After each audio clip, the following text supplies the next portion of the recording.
హిందూ మతం గురించి స్వామి వివేకానంద ఇలా చెప్పాడు: నేను ఒక హిందువుని. ప్రపంచానికి సహనం మరియు సార్వత్రిక ఆమోద యోగ్యతని రెండింటినీ బోధించిన మతానికి చెందిన వాడిని అని నేను గర్విస్తున్నాను. మేము సార్వత్రిక సహనాన్ని మాత్రమే విశ్వసిస్తాము, కానీ అన్ని మతాలు సత్యం అని అంగీకరిస్తాము. ఈ వీడియోలో భారతదేశంలో గల హిందువులు ఎటువంటి దురాచారాలకి, అసహనానికి గురయ్యారో తెలుసుకుందాం.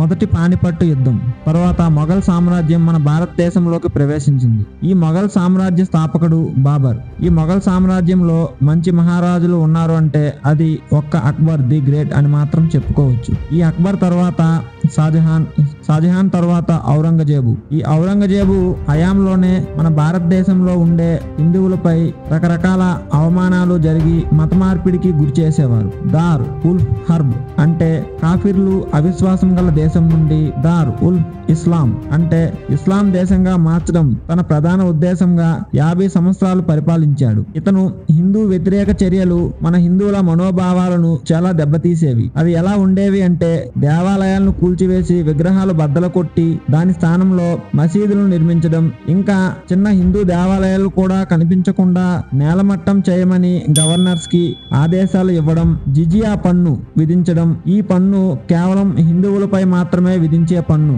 ఈ పన్ను కట్టని వాళ్ళు మతం మారవచ్చు, లేదు అంటే చనిపోవడానికి సిద్ధంగా ఉండాలి. జిజియా పన్ను తాలూకా ప్రధాన ఉద్దేశం మతం మారిపో లేదా చచ్చిపో. దీనికి వ్యతిరేకంగా హిందువులు గుమికూడిన ప్రాంతాల్లో తన ఏనుగులచే తొక్కించి చంపబడిన ఘటనలు చాలానే ఉన్నాయి. ఈ ఒక్క ఘటనతోనే తెలుస్తుంది మనకి ఔరంగజేబు హిందువులపై ఎంత కిరాతకంగా ప్రవర్తించేవాడు అని. ఇంకా వివక్షత పన్ను.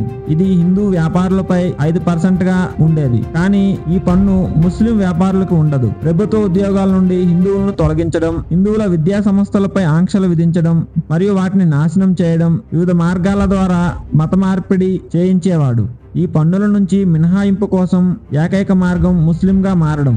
మత మార్పిడి అయిన వారికి అన్ని రకాలుగా లాభం చేకూరేది. రాజ్పుత్తులు తప్ప మరి ఏ హిందువు కూడా ఏనుగు గుర్రం ఎక్కకూడదు అని, సంక్రాంతి, దీపావళి, దసరా వంటి పండగలు పరిమితులతో జరుపుకోవాలి అని, మంచి దుస్తులు వేసుకోకూడదు అని, నది ఒడ్డున మృతదేహాలని దహనం చేయకూడదు అని, ఇలాంటి హిందూ వ్యతిరేక చర్యల వల్ల భారతదేశంలో పలుచోట్ల వివాదాలు ఏర్పడ్డాయి. అవి జాట్, సత్నామి, సిక్, రాజ్పుట్ మరియు మరాఠీ వంటి రాజవంశాలతో విభేదాలు ఏర్పడి మొఘల్ సామ్రాజ్యంలో శాంతిని నాశనం చేశాయి. చివరికి ఇవన్నీ మొఘల్ సంస్థ పతనానికి దోహదం చేశాయి. ఇలా ఇన్ని ఆంక్షలు, వివక్షతని ఎదుర్కొన్న తర్వాత కూడా మన హిందూ మతం ఉనికిని ఈ రోజు చాటి చెప్తున్నాం. జై హింద్. ఇలాంటి మరెన్నో వీడియోస్ కోసం సబ్స్క్రైబ్ చేయండి. హరి ఫ్యాక్ట్.